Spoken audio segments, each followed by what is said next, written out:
आंबेडकर, वसंतरावजी नाईक,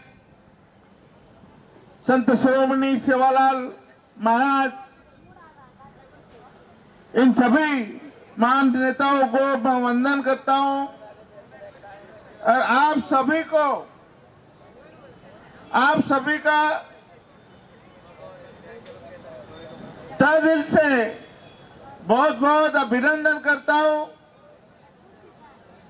और आज के सभा का जो नाम दिया था एक्चुअली ये है अभिनंदन त्या सर्वांचे ज्यांनी गेले 22 वर्ष या ठिकाणी दस्तक दिलेलं आहे। मैं हिंदी बोलूं, मराठी बोलूं या गोरमाटी बोलूं, सब मिक्स बोलूं, तो ये अपने आप में बहुत ही अनोखी बात है। मुझे लगता है शिवसेना ने यहाँ दसरा मिलावा करके अपना इतिहास कायम किया है। मैं समझता हूं कि यह भी अपने आप में एक इतिहास है और ये गिनीज बुक ऑफ रिकॉर्ड में भी आना चाहिए कि एक ही तारीख को एक ही जगह ये रैली होती है। और जो यहाँ आए हैं ये कम नहीं है, क्योंकि मैं देख रहा हूं कुछ लोग खड़े भी हैं, उनको बैठने को नहीं मिला, लेकिन ये सारे ऐसे मतलब नेता है कि जिन्होंने 20 साल की तपश्चर्या की और 22 साल लगातार यहाँ आते रहे। सबको मैं सलाम करता हूँ, धन्यवाद देता हूँ, बहुत बहुत अभिनंदन। अब थोड़ी गहराई से एक बात बोलने हो जो बार बार मुझे बोलना पड़ रहा है। जो हमारे चौहान साहब ने बहुत बड़ा एक्सप्रेशन किया और किशन भाऊ ने भी बहुत अच्छे तरह से बताया है। सभी वक्ताओं ने बात को क्लियर किया है, लेकिन एक बात मैं आपको बता देता हूं तो ध्यान से सुनना।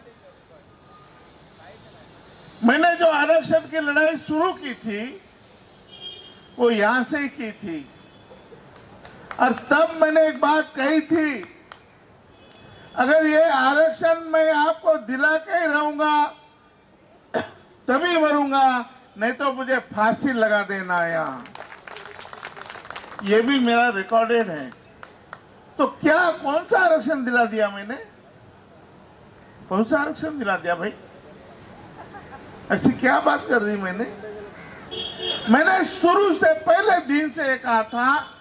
आप याद करो एक चीज को, आपल्याला 3री अनुसूची पाहिजे। क्या बोला था? 3rd अनुसूची। और वो 3rd अनुसूची तुम्हारे आशीर्वाद से अब हो रही है दिल्ली में तैयार। क्या है वो? लोग समझते ही नहीं है, आरक्षण का मतलब ही नहीं समझते। हमारे चौहान साहब ने कहा, जिसको ट और फ नहीं आता आरक्षण का। हमारे किशन भाऊ ने कहा, जहां संविधान की किसी को स्टडी नहीं है वो भी बात करता है संविधान के ऊपर। भगवान की इतनी कृपा है मेरे पर, जो संविधान रचयिता है उसके बाद इंटरप्रिटेशन कौन करता है तो उसका नाम है हरिभाऊ राठौर, बाबा साहब को समझने वाला। आपको एक याद दिला देता हूं बात को, मैं क्यों नेता बना, किस बात पे नेता बना, याद है आपको? नहीं है। वंजारी और बंजारीवाद क्यों हुआ था?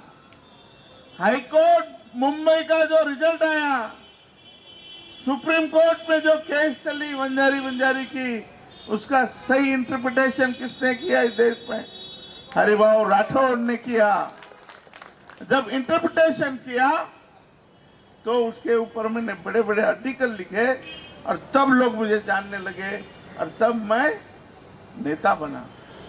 नहीं तो मैं सर्विस कर रहा था, मुझे क्या जरूरत थी इस बात की। लेकिन मैंने देखा समाज बहुत पिछड़ा समाज है, इसमें कोई देखने वाला बोलने वाला कोई नहीं है। ऐसी नौबत अभी आई है, सुप्रीम कोर्ट ने पूरे देश के करोड़ों करोड़ों लोगों का आरक्षण जो प्रमोशन में था उसको रोक दिया है, और उसका इंटरप्रिटेशन भी हरिभाऊ राठौड़ करेगा। 2 दिन के बाद मैं वो आर्टिकल भेज रहा हूं कि इन सारे विद्वानों के छक्के, क्या बोलते हैं उसको, छक्के पंजे छूट जाएंगे।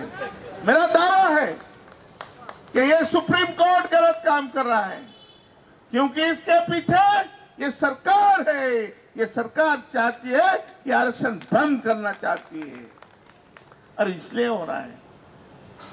इसलिए मैं फिर से मेरा जो मकसद था मैं समझा देता हूं, क्योंकि आजकल बहुत गुमराह लोग हरिभाऊ राठौड़ कहीं को ओबीसी कर रहे थे।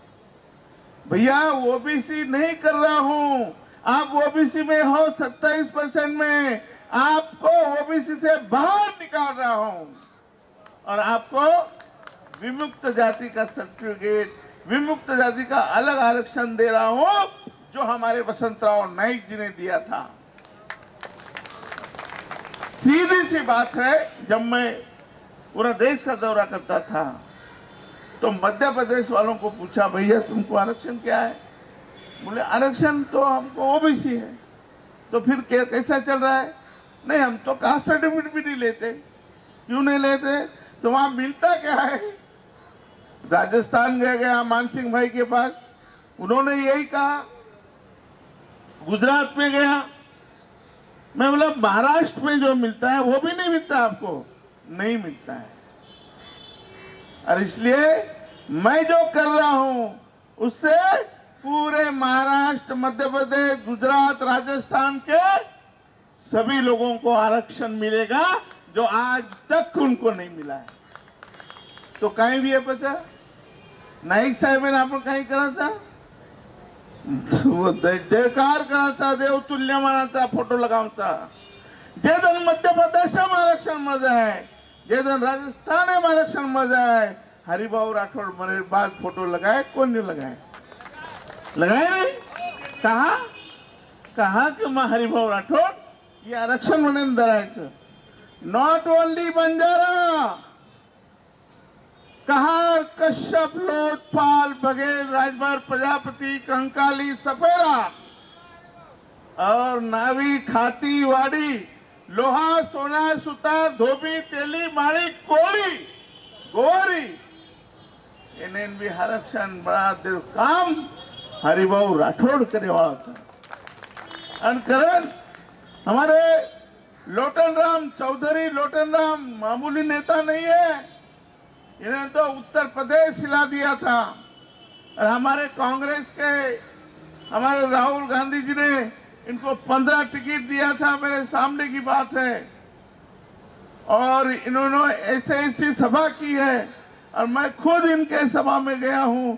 2-2 लाख की सभा में मैंने यहाँ अपने, क्या राजधानी का नाम क्या है, लखनऊ में हमने सभा की है। मुझे सुनते हैं लोग, लेकिन हमारे समाज को समझ में क्यों नहीं आ रहा है? कल व्हाट्सएप पे एक बात आई कि तुम बंजारा काम करो, तुम इनका ओबीसी का नेता क्यों बन रहे हो?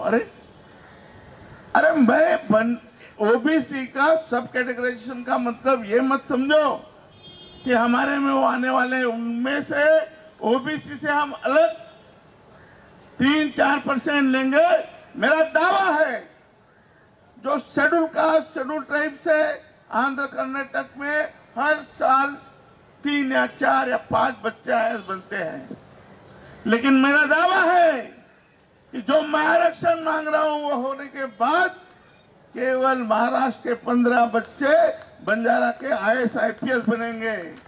उतना ही नहीं, आप जाइए इनकम टैक्स ऑफिस में, आप जाइए रेलवे ऑफिस में, पूछिए कोई बंजारा है क्या? एक भी नहीं। क्यों नहीं? क्योंकि वहां आरक्षण नहीं है मतलब 27% है, लेकिन 0%।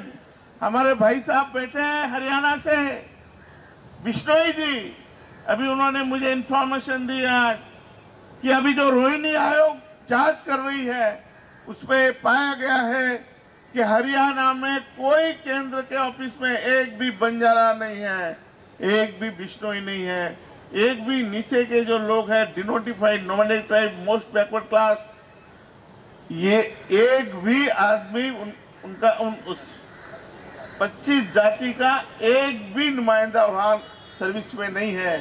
मेरा दावा है केवल आईएएस आईपीएस नहीं तो पूरे income tax, railway, LIC, GIC, post office, अपना क्या नाम मिलिट्री, अपना पेट्रोलियम कंपनी, हर जगह पूरे देश में अपने बच्चे, मेरा दावा है कि एक भी ग्रेजुएट बच्चा खाली नहीं रहेगा, सबको नौकरी मिलेगी। और मैं प्राइम मिनिस्टर को वो भी बात, देखो प्राइम मिनिस्टर जी ने मेरी बात मान ली है, राष्ट्रपति जी ने मेरी बात मान ली है, और मैं समझ गया, वो समझ गए हैं। आपको याद होगा 2-3 साल के पहले से मैं